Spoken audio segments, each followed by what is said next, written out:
magandang araw sa inyo. Ito nga pala si Boy All Around. At sa ngayon ay tapos na tayo sa ating mga gawain. Meron tayo isang gagawin na sander.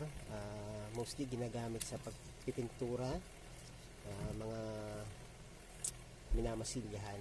So ito is sira na. Subukan natin siyang gawin, no? So, ito yan. Na-testing ko naman na to na wala siyang power. So, ngayon, tignan natin kung nagana ba siya o hindi. So, ito yung mga bagay ito sa may lakas loob gumawa ng mga kuting-tingin. So, yan. Saksak na siya, no? So, wala siyang power. Na-test ko naman na to. So, ito is i-repair natin. Sayang kasi itatapon na sana pero kinuha natin.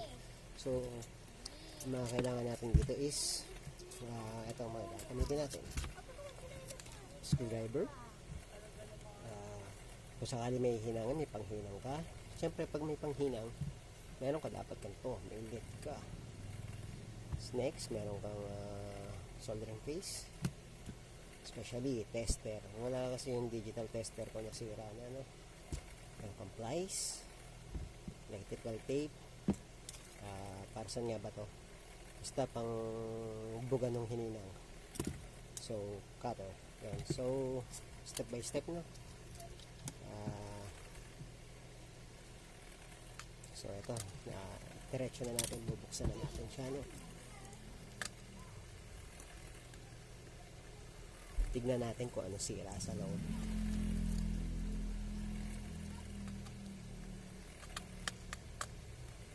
Medyo maingay yung aking background kasi malapit tayo sa daan.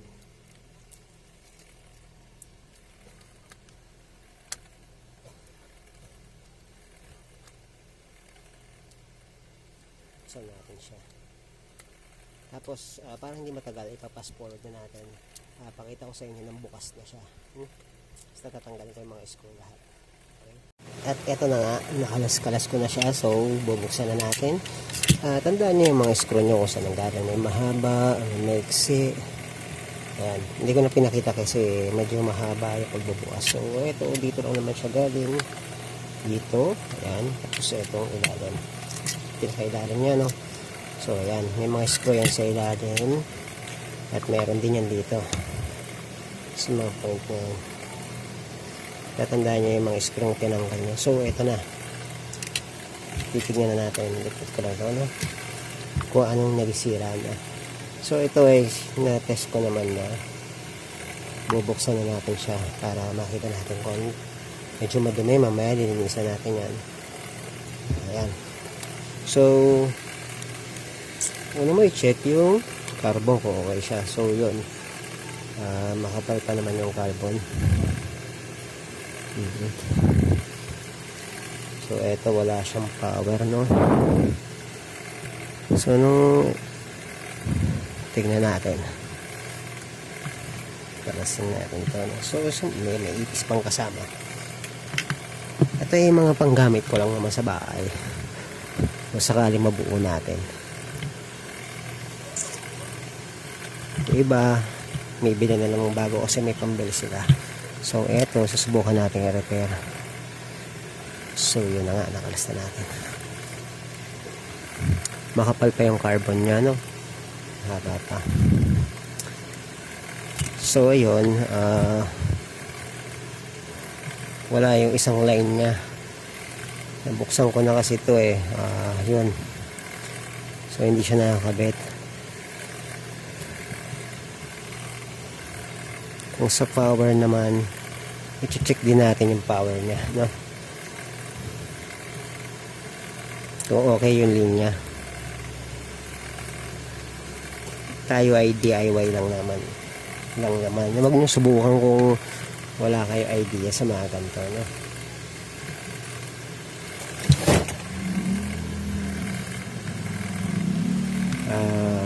Wala pa tayong masyadong proper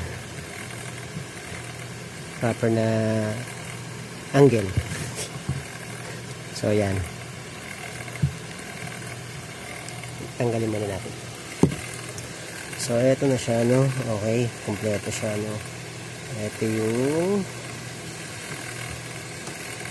carbon na. So mahaba pa no guys, hindi natin papalitan to. Libre lait ho. So it means power to. So dito natin siya ihinangin kasi naputol na siya. Ayan, dyan dapat yan. Ito ay huwag nyo subukan kung ayaw nyo makuryente. Tanggalin naman natin ito. So yan. Ayun, may ipis pa. Isang galing yung napa-stack ito eh. May ipis pa. Please dyan. Ikaw sama dyan. Sensya na po, may ipis. So yan. So susubukan natin kung may power to. Gayon muna natin to, no? So yan. Huwag maglakas loob pagka hindi malakas ang loob. So yan, medyo magalaw. Save ko natin. Huwag natin papikat. Sinaksak ko muna. Ano? Teka lang. So eto yung power niya, wala. Walang ilaw. Walang ilaw. So isasaksak natin. Dapat magka-ilaw siya. Ayan, kita niyo, may ilaw, diba? Meron siyang power. So dito dapat may power din siya. Wala. So natin, switch natin. Mag-ingat pag nakasaksak na kasi kuryente ka dyan. Ayun, diba? Meron umilaw. So yun, hihinangin na natin siya. Painitin ko muna yung panghinang. Babalikan ko kaya pagka nakakabit na. So yun nga mga guys. Nahinang ko na siya, diba? So nag-checking na rin ako ng iba kung okay pa ba. Sininang ko na rin. So ibabalik na natin to. Nalinisan ko na rin yung mga ano kanina. Sunrox Violet ang pinalinis ko. Kasi mabula siya. Tapos mabango. Not sponsor ha. Nalinisan ko na siya. No? So yun, is babalik na natin. Tingnan natin kung gagana. So ito siya. Dapat tandaan nyo yung part kung saan siya nakapwesto, tapos kung saan siya nakalagay, picture nyo pag hindi nyo maalala. Kasi isa sa pinakailangan natin yun, matandaan natin kung ano yung pwesto niya. So dapat ganito siya.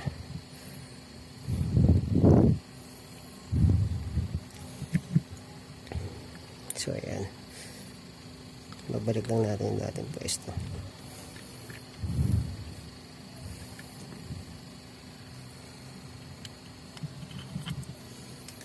At yan ay babalik na natin siya.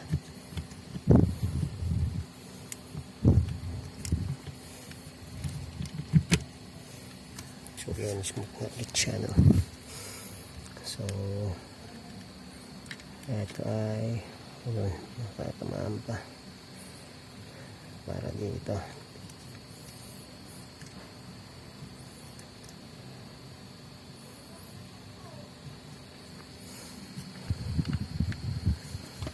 Dapat tandaan nyo kasi mahirap kalas ulit pagkapalpak yung gawa nyo.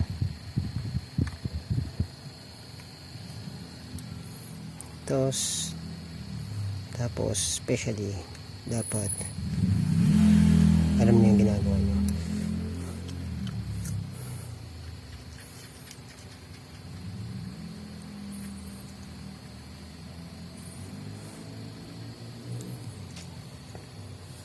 Dapat clear yun para hindi siya masira. Ito kasi is may thermal fuse yan. Kailangan safe yan.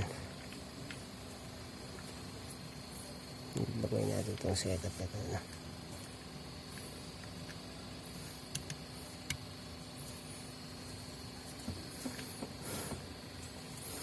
Dapat si safety mo to, si thermal fuse to eh. Diyan natin lalagay yung thermal fuse. Ayan. Okay, ganda yung ikot. So next, ito. Balik natin ito. Pagka hindi nyo matandaan guys, picturean nyo na lang.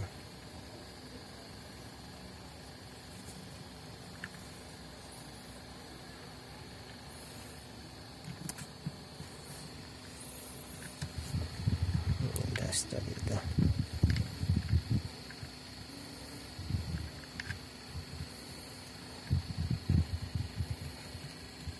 Dapat niliipit yung mga wire.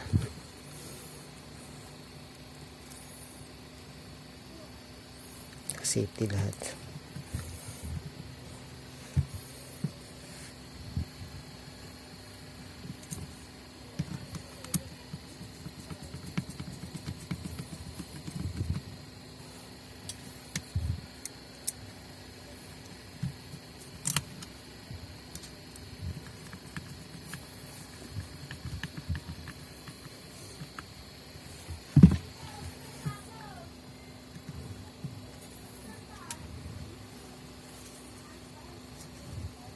Dapat natandaan nyo laging clear dapat yung iikutan nya. So ayan, ito huwag mo kalimutan ibalik para kung maalikabok man siya maalikabukan.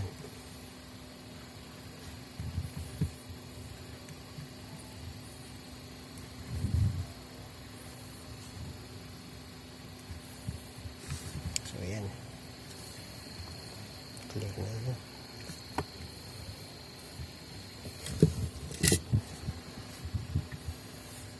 Check nyo maigi yung mga wire nyo para hindi maipit. Kasi pag naipit yan, sira ulit yan. So yan, babalikan natin ito.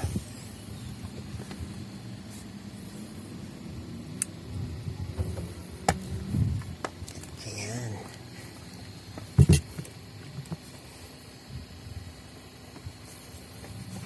Check nyo yung mga wire kung may naipit. So yan, bigyan na natin siya ng mga screw. Isa dito, isa dito, dito, dito, dito, dito.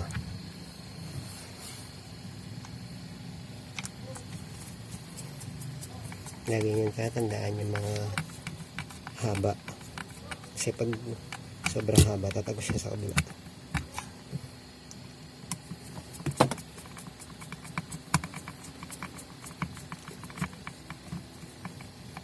Pag na-assemble mo na, siya ang pwedeng testingin.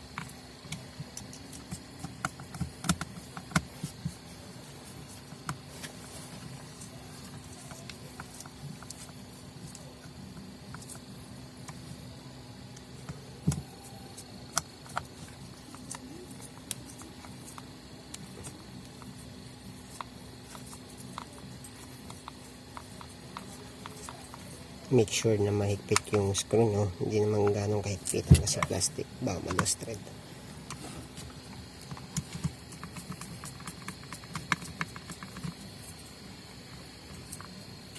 Tapos may nakakalimutan ako. Hindi mo kakalimutan itong part na ito pala.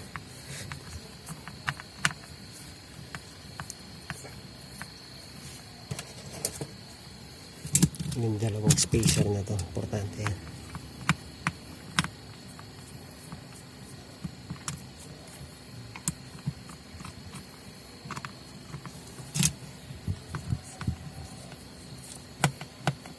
Hindi pala natin may babalik yan ng nakasarado na. Kailangan talaga nakabukas ulit. Kaya kalas ulit. So yun.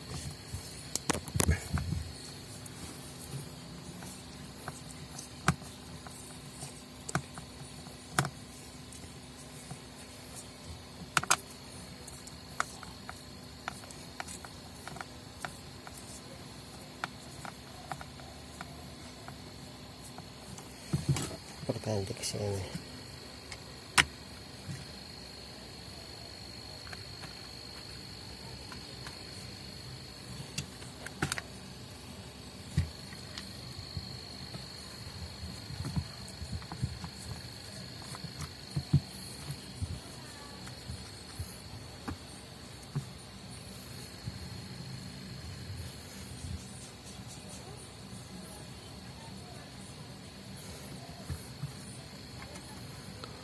dito nakakabit yan eh. Magkakabit na dito. Kaya dapat lagi nyo tatandaan mga bagay-bagay. So ayan, safe lahat, wala naipit. So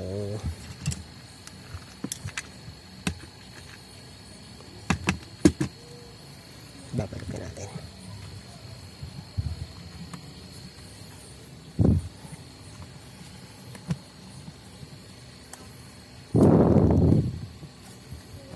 Check nyo ulit kung may naipit. So yun, naipit na lahat.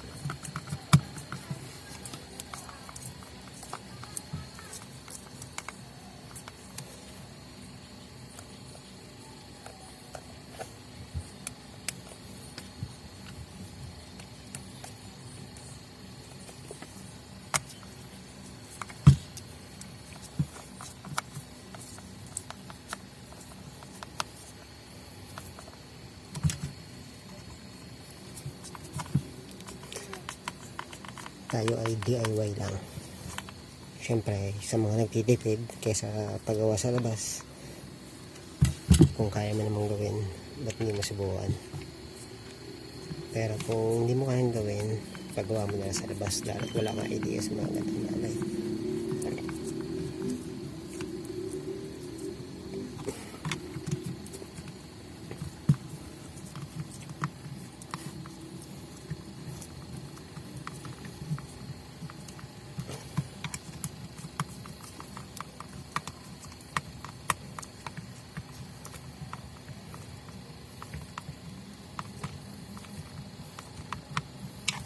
So, pipitan natin.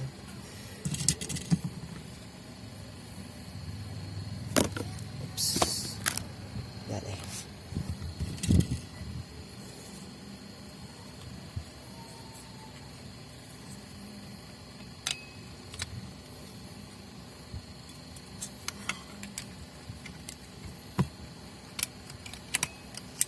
Ganito dapat siya. Yan.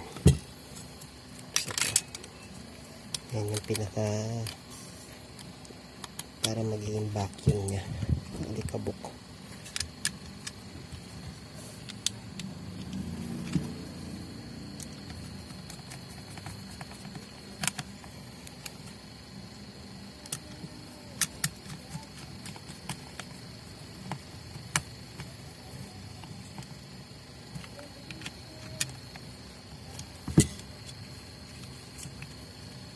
So, yun. Plus.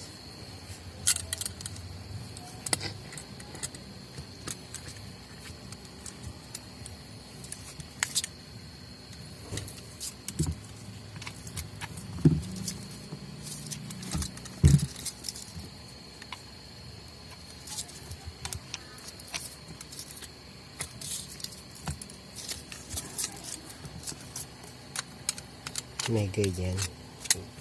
Dapat mo siya sa guide. So, yun.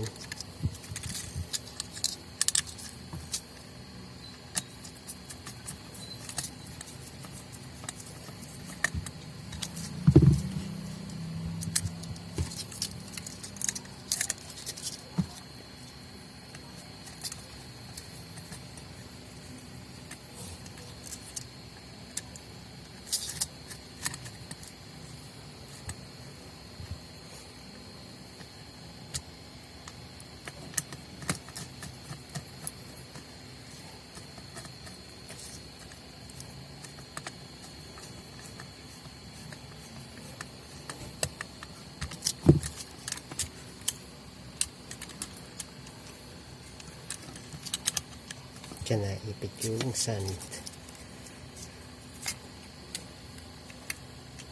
Diyan may ipit yung sandpaper. Liha. So yan. Testing na natin. On.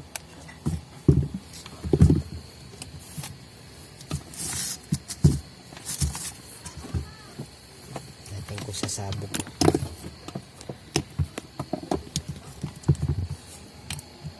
Ayan.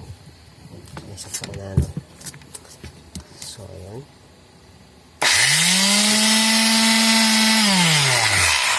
Okay. Gana na. Thanks for watching. Like and share. Boy all around. Remember, next episode ulit. Salamat.